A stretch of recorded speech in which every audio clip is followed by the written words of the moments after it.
क्या आप जानते हैं कि सांप रेंग कर क्यों चलता है और कैसे रेंगता है? अब ये नहीं कि ये उसकी मर्जी है इसलिए वो कैसे भी चले, हमको क्या मतलब, बल्कि जानना जरूरी है कि सांप रेंग कर आखिर चलता क्यों है और कैसे रेंगता है। अब इंसानी दिमाग सांपों के पीछे अपने घोड़े दौड़ाता है और हर दिन कुछ नया उसके बारे में जानने के लिए उत्सुक रहता है। और उसी उत्सुकतावश हमने ये जानने की कोशिश की कि सांप कैसे और क्यों रेंग करके चलता है। कुछ हमें जवाब मिले हैं जिनको बड़ा मन है कि आपको भी बताया जाए। तो नमस्कार, हमारा नाम है अनुराग मिश्रा और आप देख रहे हैं जनता जंक्शन। और आज हम जानने की कोशिश करेंगे कि सांप क्यों रेंगता है और कैसे रेंगता है। तो आज से बहुत बहुत बहुत साल पहले की बात है कि सांपों के भी पैर हुआ करते थे। 11 करोड़ साल पुराना एक जीवाश्म मिला है, वो इस बात की पुष्टि करता है, वैज्ञानिक भी इसको बताते हैं। लेकिन कहते हैं भौगोलिक और जैविक परिवर्तनों की वजह से इनके ये पैर चले गए। हालांकि तब भी ये अपने उस कुछ मिलीमीटर के पैरों का इस्तेमाल चलने के लिए नहीं बल्कि शिकार पर अपनी ग्रिप को मजबूत करने के लिए किया करते थे। इसके साथ आपको एक एडिशनल बात बता दें कि सांपों के बाहर कान नहीं हुआ करते थे, नहीं होते भी नहीं है, पहले भी नहीं हुआ करते थे। उनके आंतरिक कान होते थे जिससे वो जमीन के अंदर मौजूद जो कीड़े हुआ करते थे उनको महसूस करते थे और उनका शिकार किया करते थे। लेकिन धीरे धीरे वो कान भी उनके विलुप्त हो गए, ऐसा कहते हैं सांपों के पूर्वज बिलों में रहते थे और इन सकरे बिलों में घुसने के लिए जिस तरह वो रेंग करके घुसते थे, धीरे धीरे उसी वजह से उन्हें रेंगने की आदत हो गई। वैज्ञानिकों का दावा है कि सांप पहले 4 पैरों वाले सरीसृप के रूप में विकसित हुए थे। विकास के इसी क्रम में इनके पैर नहीं रहे क्योंकि भौगोलिक परिवर्तन हुए और पृथ्वी बहुत ज्यादा बदली और इसी वजह से इनके पैर नहीं रहे और बाद में ये रेंगने लगे क्योंकि इनको बिल में घुसने की आदत हुआ करती थी। अब इनके रेंगने के बारे में भी कई दावे हैं और रिसर्च हैं। 4 तरह से ये रेंगते हैं, इस बात के पुख्ता प्रमाण हैं। आइए एक एक करके जानते हैं इनके बारे में। मूलतः ये अपनी शरीर की निचली त्वचा और जमीन पर उसकी ग्रिप का सहारा लेकर मूव करते हैं। पहले तरीके की मूवमेंट को सर्पेंटाइन लोकोमोशन कहते हैं, दूसरी को कॉन्सर्टिना लोकोमोशन कहते हैं, तीसरी साइड वाइंडिंग लोकोमोशन है और ये सबसे इंटरेस्टिंग है, एटलीस्ट मुझे लगी है, और चौथी का नाम है रेक्टिलिनियर लोकोमोशन, जिस पर बहुत सारी बातें की जानी अभी बाकी हैं। क्रम से जानते हैं। सर्पेंटाइन लोकोमोशन, आमतौर पर सांप ऐसे ही चलते हैं, यानी साधारण परिस्थितियों में आपने जब भी सांप को मूव करते देखा होगा तो ऐसे ही मूव करके देखा होगा। इसमें ये कई सारे एस बनाते हुए ऐसे ऐसे चलते हैं। कई बार इनको दीवार का, पत्थर का, पेड़ का सहारा लेते हुए देखा जाता है, उस तरीके से चलते हैं, हमेशा लगभग लेते हैं। और माना जाता है कि इस मूवमेंट में उनकी रफ्तार सबसे ज्यादा होती है। लेकिन ध्यान रहे कि वो चिकनी सतहों पर इस मूवमेंट का इस्तेमाल नहीं कर सकते हैं।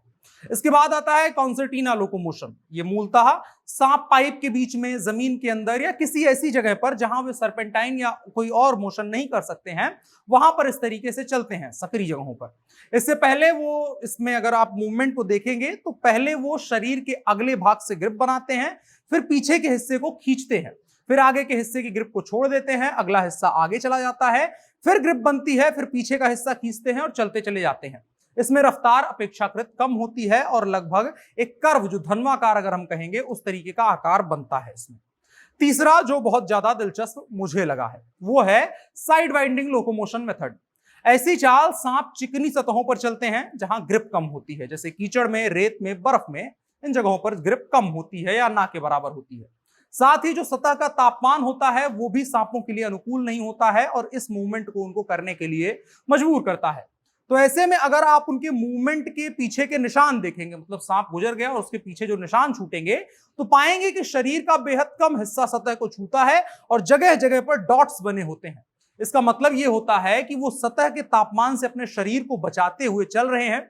मूवमेंट करने की प्रक्रिया को समझें तो ये अपने सर के पास के एक हिस्से के सहारे और पूंछ के एक हिस्से के सहारे ग्रिप बनाते हैं और बाकी के पूरे शरीर के, जो चूंकि सांप का शरीर काफी लचीला होता है, तो ये उस लचीलेपन का इस्तेमाल करते हुए शरीर को फेंकते हुए चलते हैं। इसमें रफ्तार भी बनती है और शरीर तापमान के असर से बच जाता है और इसमें ये सामने की ओर ना चलते हुए तिरछा चलते हुए प्रतीत होते हैं। आखिरी मेथड है रेक्टिलिनियर लोकोमोशन। ये भी इंटरेस्टिंग है क्योंकि आमतौर पर वैज्ञानिक कहते हैं कि सांप लहरा करके चलते हैं। हमने और आपने भी यही माना है कि सांप ऐसे ऐसे करके चलते हैं, यानी एस शेप में चलते हैं। लेकिन इस मोशन में सांप सीधा चलता है, एकदम सीधा। इसमें उसके शरीर का लगभग सारा हिस्सा काम करता है। अगर आपने सांप को कभी उलट करके देखा हो तो उसके नीचे ढेर सारी धारियां बनी होती हैं, तो उनके जरिए ग्रिप बनती है। ये बड़े सांप आमतौर पर चलने के लिए इस्तेमाल करते हैं। बड़े सांपों को आपने सड़क पार करते हुए कहीं देखा होगा, खास करके पहाड़ी इलाकों में, तो वहां पर आपने देखा होगा दूर से ऐसा लगता है कि सड़क पर कोई लकड़ी पड़ी हुई है, लेकिन ध्यान से देखने पर पता चलता है कि सांप सड़क को पार कर रहा होता है। और ये जो इस तरीके का मोशन हो रहा होता है, इसी को रेक्टिलिनियर लोकोमोशन कहते हैं। इसमें रफ्तार कम होती है, लेकिन ये सांपों को शिकार करने में मदद करती है, और आमतौर पर जब वो थके होते हैं, कब मूवमेंट करना होता है, तो इस तरीके के मूवमेंट का वो सहारा लेते हैं। इसके अलावा ये जो चाल है, इस पर वैज्ञानिक बहुत ज्यादा रिसर्च कर रहे हैं और बड़ी चर्चा का विषय है वैज्ञानिक बिरादरी के बीच में। अभी तक इसके बारे में बहुत अच्छी जानकारी नहीं उपलब्ध थी। साल 2017 में इस पर एक वैज्ञानिक ने बड़े विस्तार से अपनी रिसर्च पेश की थी, उसके आधार पर हम बता रहे हैं, और तभी बहुत सारे दुनिया को पता चला था कि सांपों के इस मूवमेंट के पीछे का आखिर राज क्या है। इसके अलावा आप क्या जानते हैं सांपों के बारे में और सांपों की मूवमेंट के बारे में, और आप क्या जानकारी रखते हैं, वो कमेंट बॉक्स में बता सकते हैं। हमने आपकी थोड़ी मदद करी, आप हमारी थोड़ी मदद कर सकते हैं ज्ञान बढ़ाने में। ज्ञान का आदान प्रदान इसी तरीके से चलता रहे, इसलिए आप वीडियो को शेयर करते रहा कीजिए और साथ ही साथ लाइक करते रहा कीजिए, और कमेंट बॉक्स में बता सकते हैं कि और किन मुद्दों पर आप चाहते हैं जानना, जो आपके दिमाग में सवाल हैं लेकिन सटीक जानकारी उनके बारे में आपको नहीं पता है। बकाया वीडियो को साझा करिएगा। फिलहाल के लिए इतना ही। मेरा नाम अनुराग मिश्रा है, आप जनता जंक्शन देख रहे थे। कैमरे पर मेरे साथ ओम प्रकाश थे। शुक्रिया।